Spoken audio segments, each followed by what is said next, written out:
ओम नमो भगवते वासुदेवाय। अनंत चतुर्दशी के व्रत का शास्त्रों में बहुत ही खास महत्व बताया गया है। अनंत चतुर्दशी पर भगवान विष्णु के अनंत स्वरूप की पूजा होती है और हाथ में 14 गांठों वाला धागा अनंत बांधा जाता है। ऐसा करने से माँ लक्ष्मी जल्दी प्रसन्न होती हैं। अनंत चतुर्दशी की पूजा में कथा का पाठ करने का बहुत ही महत्व होता है। व्रत रखने के बाद शाम को कथा अवश्य सुननी और सुनानी चाहिए।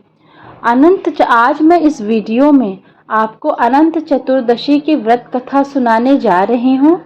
बड़े ही प्रसन्नचित पूर्वक और ध्यान से कथा को अंत तक जरूर सुनिएगा। इससे आपके समस्त परिवार पर भगवान श्री हरि विष्णु की असीम कृपा बनेगी। गौरी पुत्र गणेश का नाम लेकर कथा शुरू करते हैं। पौराणिक कथा के अनुसार सुमंत नाम के एक ऋषि हुआ करते थे। उसकी पत्नी का नाम दीक्षा था। दोनों की बेटी सुशीला थी। सुशीला थोड़ी बड़ी हुई तो माँ दीक्षा का स्वर्गवास हो गया। अब ऋषि को बच्ची के लालन पोषण की चिंता हुई तो उन्होंने दूसरा विवाह करने का निर्णय लिया। उनकी दूसरी पत्नी और सुशीला की सौतेली माँ का नाम कर्कशा था। वह अपने नाम की तरह ही स्वभाव में भी कर्कश थी। कर्कशा ने सुशीला को बड़े कष्ट दिए। जैसे तैसे सुशीला बड़ी हुई तब ऋषि सुमंत को उसके विवाह की चिंता सताने लगी। काफी प्रयासों के बाद ऋषि से सुशीला का विवाह संपन्न हुआ, लेकिन यहाँ भी सुशीला को दरिद्रता का ही सामना करना पड़ा। उन्हें जंगलों में भटकना पड़ रहा था। एक दिन उन्होंने देखा कि कुछ लोग अनंत भगवान की पूजा कर रहे हैं और हाथ में अनंत रक्षा सूत्र भी बांध रहे हैं। सुशीला ने उनसे अनंत भगवान की उपासना के व्रत के महत्व को जानकर पूजा का विधि विधान पूछा और उसका पालन करते हुए अनंत रक्षा सूत्र अपनी कलाई पर भी बांध लिया। देखते ही देखते उनके दिन फिरने लगे। कौंडिन्य ऋषि में अहंकार आ गया कि यह सब उन्होंने अपनी मेहनत से निर्मित किया है। 1 साल बाद फिर अनंत चतुर्दशी आई। सुशीला अनंत भगवान का शुक्रिया कर उनकी पूजा आराधना कर अनंत रक्षा सूत्र को बांधकर घर लौटी तो कौंडिन्य को उसके हाथ में बंधा वह अनंत धागा दिखाई दिया और उसके बारे में पूछा। सुशीला ने खुशी खुशी बताया कि अनंत भगवान की आराधना कर यह रक्षा सूत्र बंधवाया है। इसके बाद ही हमारे दिन अच्छे हुए हैं।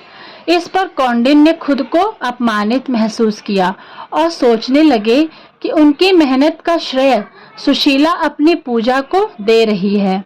उन्होंने उस धागे को उतरवा दिया। इससे अनंत भगवान रुष्ट हो गए और देखते ही देखते कौंडिन्य फिर दरिद्रता आ पड़ी। तब एक विद्वान ऋषि ने उनके किए का उन्हें एहसास कराया और कौंडिन्य को अपने कृत्य का पश्चाताप करने को कहा। लगातार 14 वर्षों तक उन्होंने अनंत चतुर्दशी का उपवास रखा। उसके पश्चात भगवान श्री हरि प्रसन्न हुए और कौंडिन्य व सुशीला पर फिर से सुखपूर्वक रहने लगे। मान्यता है कि पांडवों ने भी अपने कष्ट के दिनों में अनंत चतुर्दशी के व्रत को किया था, जिसके पश्चात उन्होंने कौरवों पर विजय हासिल की। यही नहीं, सत्यवादी राजा हरिश्चंद्र के दिन भी इस व्रत के पश्चात फिरे थे। अनंत चतुर्दशी व्रत का महत्व। इस बार रवि और वृद्धि जैसे कई महायोग भी अनंत चतुर्दशी पर बन रहे हैं। अनंत अर्थात जिसका न आदि न शुरुआत हो और ना ही अंत, अर्थात वे भगवान विष्णु हैं। इस दिन गणपति विसर्जन के साथ गणेशोत्सव का भी अंत हो जाता है और इस दिन के बाद से पितृपक्ष का आरंभ होता है। इसलिए इस पर्व का महत्व भी बढ़ जाता है। अनंत चतुर्दशी का व्रत करने से जीवन के सभी कष्टों से मुक्ति मिलती है और धन धान्य में वृद्धि होती है। महाभारत काल से ही अनंत चतुर्दशी व्रत की शुरुआत हुई है। पांडव जब राज्यहीन हो गए थे तब भगवान श्री कृष्ण ने अनंत चतुर्दशी का व्रत करने का सुझाव दिया था। श्री कृष्ण ने बताया कि इस तिथि का व्रत करने से राज्य वापस मिल जाएगा और सभी कष्ट दूर हो जाएंगे। युधिष्ठिर ने पूछा कि आखिर अनंत कौन है? तब श्री कृष्ण ने कहा कि अनंत श्री हरि विष्णु का ही एक स्वरूप है। अनंत चतुर्दशी पूजा विधि। ब्रह्म मुहूर्त में स्नान आदि नित्य कर्मों से निवृत्त होकर सबसे पहले कलश की स्थापना करें। अगर आप चाहें तो पूजा स्थल पर भगवान विष्णु की मूर्ति या तस्वीर लगा सकते हैं। कलश पर अष्टदल कमल के समान बने बर्तन में कुश से निर्मित अनंत की स्थापना करें। इसके बाद कुमकुम, केसर, हल्दी से रंग कर बनाया हुआ कच्चे डोरे का 14 गांठों वाला अनंत तैयार करके सूत्र को भगवान विष्णु के सामने रखें। कुश के अनंत की वंदना करके उसमें भगवान विष्णु का आह्वान तथा ध्यान करके गंध, अक्षत, पुष्प, धूप, दीप, नैवेद्य आदि से पूजन करें। पूजा करने के बाद अनंत देव का ध्यान करके शुद्ध अनंत को पुरुष राइट हैंड साइड के हाथ पर बांध ले और महिलाएं लेफ्ट साइड पर बांध लें।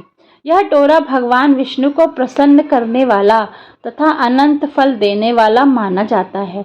यह व्रत धन पुत्रादि की कामना से किया जाता है। इस दिन नए डोरे के अनंत को धारण करके पुराने का त्याग कर देना चाहिए और इस व्रत का पारण ब्राह्मण को दान करके करना चाहिए। इसके बाद पूरा परिवार को प्रसाद ग्रहण करना चाहिए। ओम जय जगदीश हरे, स्वामी जय जगदीश हरे। भक्त जनों के संकट, भक्त जनों के संकट क्षण में दूर करे।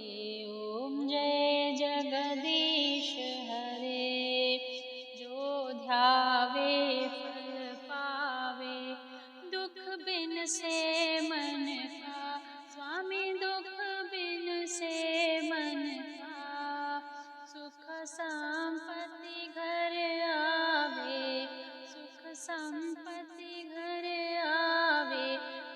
कष्ट मिटे तन का। ओम जय जगदीश हरे। ओम जय जगदीश हरे, स्वामी जय जगदीश हरे। भक्त जनों के संकट क्षण में दूर करे। ओम जय जगदीश हरे।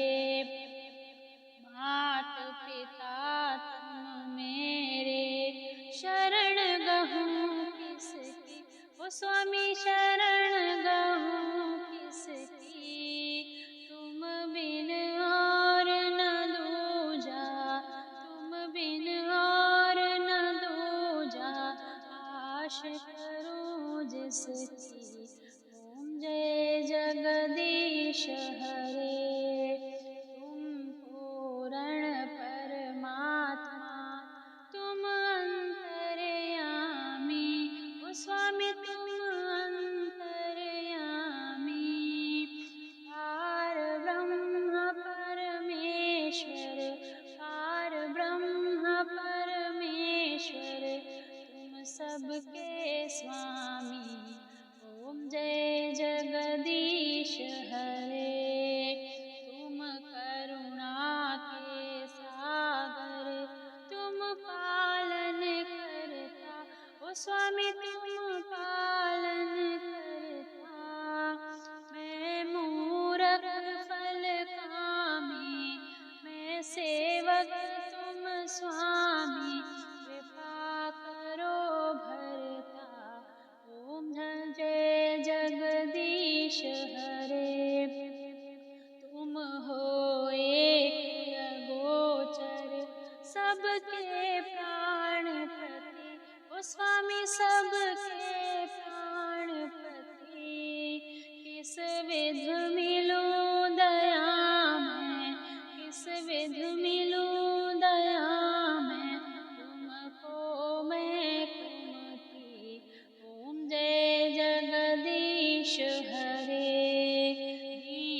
बंधु दुख हरता, ठाकुर तुम मेरे, ओ स्वामी ठाकुर तुम मेरे।